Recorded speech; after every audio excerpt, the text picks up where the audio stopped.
இதுக்கு முன்னாடி வீடியோவில் 27 நட்சத்திரம் ஏன் வந்தது அப்படிங்கிறத நான் உங்களுக்கு கிளியராக எக்ஸ்பிளைன் பண்ணியிருப்பேன். இப்போ ஒவ்வொரு நட்சத்திரத்தையும் ஏன் 4 பாதங்களாக பிரிச்சிருக்காங்க அப்படிங்கிறத இந்த வீடியோவில் பார்க்கலாம். நிறைய பேருக்கு தெரிஞ்சிருக்குன்னு நினைக்கிறேன், சில பேருக்கு தெரியாது. இருந்தாலும் இந்த வீடியோ பார்த்தோன்னே உங்களுக்கு ஒரு கிளியரான ஐடியா கிடைக்கும் ஏன் ஒவ்வொரு நட்சத்திரத்தையும் 27 பாகங்களாக பிரித்தாங்க அப்படின்னு. மெயின் ரீசன் என்னன்னு பார்த்தீங்கன்னா, ஆக்சுவலி சூரியன் ஒரு நட்சத்திரம் தான். ஆனால் சூரியனை நம்ம அப்படி 4 பாகங்களாக பிரிக்கலை.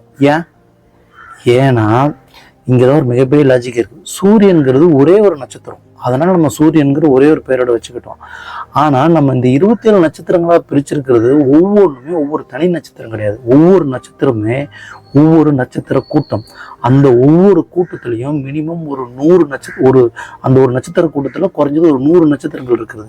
அதனால என்ன பண்ணியிருக்காங்க அப்படின்னா, அந்த ஒரு நட்சத்திரத்தை கிராஸ் பண்ணுறதுக்கு 13 டிகிரி 20 மினிட்ஸ் ஆகுதுன்னு சொல்கிறோம் இல்லையா. அந்த அதாவது 320 டிகிரியில் ஒரு நட்சத்திரத்தை கிராஸ் பண்ணுறது 13 டிகிரி.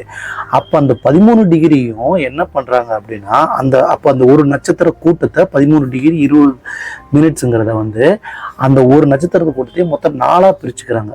பாதம் 1, பாதம் 2, பாதம் 3, பாதம் 4. அப்போ ஒவ்வொரு பாதத்தையும் கிராஸ் பண்ணுறதுக்கு 3 டிகிரி 20 நிமிஷம் ஆகுது. அப்போ 4 நட்சத்திரம், ஒரு நட்சத்திர கூட்டத்துக்கு 4 பாதம்.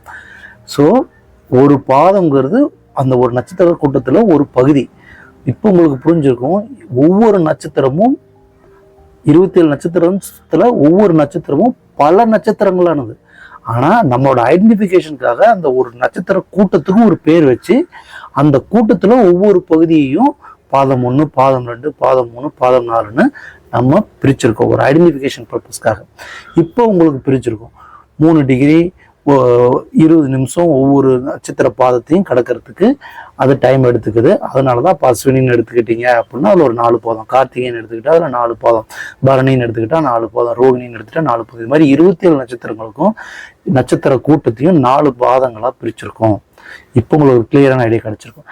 அப்புறம் ஏன் ஒவ்வொரு ராசி கட்டத்திலையும் 9 நட்சத்திரம் இருக்குது அப்படின்னு நம்ம சொல்கிறோம். அடுத்த வீடியோவில் அதுக்கு உண்டான கிளியர் எக்ஸ்பிளனேஷன் உங்களுக்கு கொடுக்குறேன். இது உங்களுக்கு ஒரு ஐ ஓப்பனிங்காக இருக்கும்னு நினைக்கிறேன்.